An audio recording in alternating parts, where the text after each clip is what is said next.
में अभिमन्यु का वध 7 महारथियों ने मिलकर किया था। जयद्रथ, दुर्योधन, दुशासन, कर्ण, द्रोणाचार्य, कृपाचार्य और शकुनी। लेकिन राहुल जी ने कभी महाभारत, शायद अब मुझे तो पता नहीं, पढ़ा भी नहीं, पर देखा भी नहीं होगा शायद सर मुझे लगता है अंकल सैम ने लिख कर दिया होगा, अंकल सोरोस ने लिख के दिया होगा, कहीं से पर्ची बनकर आई होगी और कूल डूड बनने का प्रयास किया होगा। मैं इतना ही कहूंगा, कल जो चक्रव्यूह में फंसाने की बात कर रहे थे वो कर्ण को करना कह रहे थे, कृपाचार्य जी को कृपचाय बोल रहे थे। चलिए छोड़िए उसको। अध्यक्ष जी, कल तो ऐसा लग रहा था सदन के अंदर महाभारत पर इतना सारा ज्ञान दिया गया कि एक समय ऐसा लगा B.R. चोपड़ा के महाभारत के धारावाहिक का संगीत गूंजने लगा हो। और कहीं ना कहीं उन्होंने एक बार महाभारत पढ़ने के लिए फिर प्रेरित किया। मगर इस बार महाभारत पर मैंने एक नई पुस्तक पढ़ी जो उनकी पार्टी के विद्वान सांसद, जो इस सदन के सदस्य भी हैं, उन्होंने लिखी है। और उस पुस्तक का नाम है the great Indian novel. Rahul ji को अगर महाभारत और चक्रव्यूह के विषय में विस्तृत जानकारी लेनी है तो अपने उस सांसद से वो संपर्क कर सकते हैं। और मैं बताऊंगा, शशि थरूर जी ने, शायद वही राहुल गांधी जी को बता दें या बताएंगे, नहीं तो मैं बता देता हूं कि आपने महाभारत और भारत के स्वतंत्रता संघर्ष को मिलाकर जो उपन्यास लिखा है उसके पात्र कौन कौन है। इस उपन्यास में धृतराष्ट्र के रूप में किस नेता को दिखाया गया है, कौरव किस पार्टी को कहा गया है, इस उपन्यास में प्रिय दुर्योधनी कौन है। जब राहुल जी को इसका पता चलेगा तो मुझे लगता है कहीं ना कहीं शशि थरूर जी पर कार्रवाई ना हो जाए। लेकिन क्या है साहब, ये लोग तो संविधान दिखाते थे, पढ़ते नहीं थे। मैंने उस दिन पूछ लिया कितने पन्ने होते, तो वो भी नहीं बता पाए। मैंने उसके बाद पूछा कि ये जो आप संविधान की कॉपी लेकर चलते हो, इसका प्रीफेस पढ़ा है, इसका फॉरवर्ड पढ़ा है, इसकी प्रस्तावना किसने की है। के वेणुगोपाल जो सॉलिसिटर जनरल इनकी सरकार के समय भी रहे होंगे, सीनियर एडवोकेट हैं, या गोपाल शंकर नारायण जो सीनियर एडवोकेट हैं, उन्होंने उसकी प्रस्तावना की थी। और प्रस्तावना में लिखा था कि कैसा काला अध्याय वो इमरजेंसी का समय था। और ये संविधान जो डॉक्टर B.R. अंबेडकर जी ने दिया, अगर ये नहीं दिया होता तो आम जनमानस को अपने अधिकारों का पता भी नहीं लगता।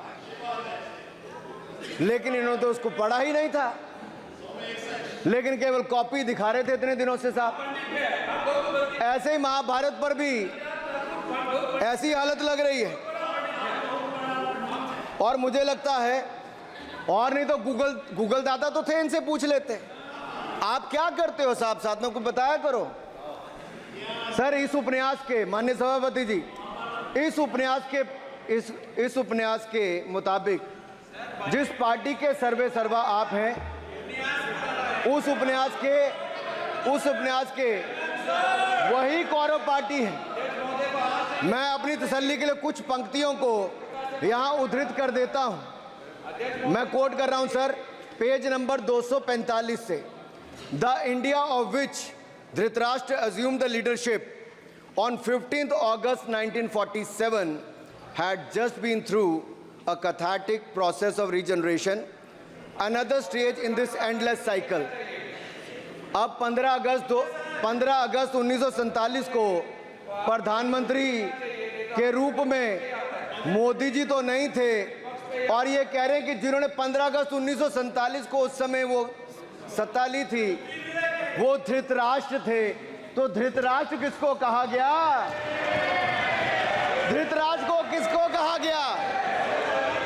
अब आपने मुझे बांध रखा है। कल स्पीकर ने कहा है स्पीकर महोदय ने कहा कि उस समय के लोगों का नाम नहीं लेना, तो प्रथम प्रधानमंत्री जी को धृतराष्ट्र मैंने नहीं कहा, इनके अपने ही सांसद ने अपने ग्रेट इंडियन नॉवल में कहा है। शशि थरूर जी कहाँ हैं, कहीं छिप तो नहीं गए? आज शो कॉज हो सकता है। फिर देखिए प्रिय दुर्योधनी और धृतराष्ट्र के विषय में क्या लिखा है।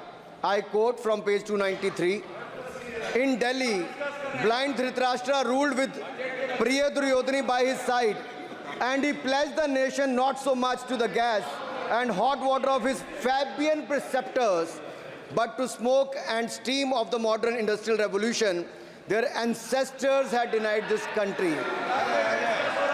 सर, ये सबको पता है कि इस देश के एकमात्र फैबियन समाजवादी कौन थे, और ये फैबियन समाजवादी कौन थे उसके बारे में किसी और ने नहीं, आपके ही सांसद ने लिखा है।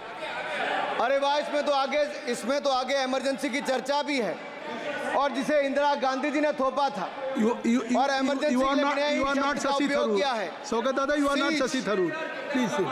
ये देश इनकी यातनाओं का सर भुगत भोगी रहा इमरजेंसी के समय, और वो काला खंड, वो काला अध्याय वो देश कभी भूल नहीं पाएगा, जिसने देश के लोगों को कठिन शब्द इमरजेंसी के बारे में भी बताया। सर, तो हम चर्चा कर रहे थे द ग्रेट इंडियन नॉवल के अध्याय 7th बुक की, जिसमें प्रिय दुर्योधनी और उनके प्रिय पात्र शकुनी शंकर डे देश में आपातकाल लगाने की योजना बना रहे थे। सर, मैं पढ़ता हूं कि शकुनी ने क्या कहा। I quote, what you could do now is to declare an internal siege, a grave threat to the stability and security of the nation from internal disruption. जिस बुक को आप कोट कर रहे हैं उस बुक को आप सबमिट कर दीजिए। मैं कर दूंगा साहब, एक कॉपी आपको भी भिजवा दूंगा साहब, एक टेबल पे भी रख दूंगा। So what you could do now is to declare an internal siege, a grave threat to the stability and security of the nation from internal disruption. No one has ever defined the permissible procedures under an internal siege, which leaves it to more or less up to us to define them, Shakuni added. And the next, sir, from page 366, I quote, not to mention censorship of the press. Press hai?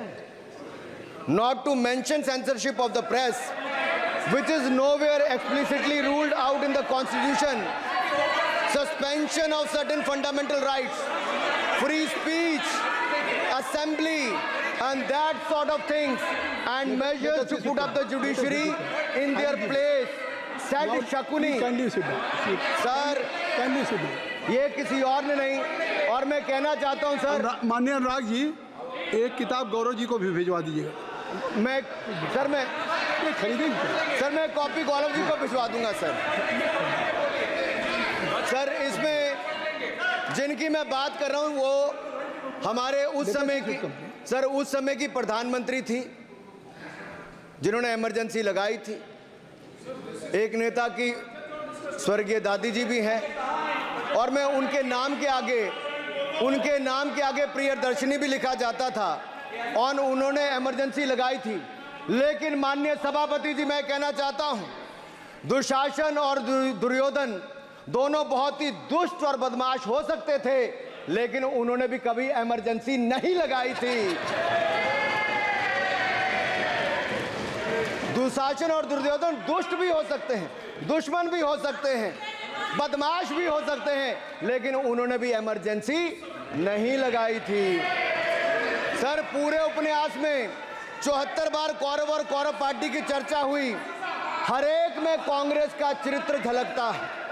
Rahul ji सदन में हजारों साल पूर्व हुए महाभारत की कहानी सुना रहे थे, मगर उनकी अपनी पार्टी के पढ़े लिखे एक विद्वान पूर्व मंत्री और सांसद आज के महाभारत की कहानी लिखते हुए बताते हैं कि कौन कौरव था, कौन शकुनी था, कौन धृतराष्ट्र था, कौन दुशासन था, कौन दुर्योधन था, कौन कर्ण था। जरूर पढ़िएगा, सबके किरदार उसी में मिलने वाले हैं। और शायद जिस समय शशि थरूर जी लिख रहे थे उस समय आपका टैलेंट इनको पता नहीं था, नहीं तो 100 पन्ने तो आप पे ही लिख देते साहब। आप चाहते कार्रवाई हो जाए। माननीय माननीय सभापति जी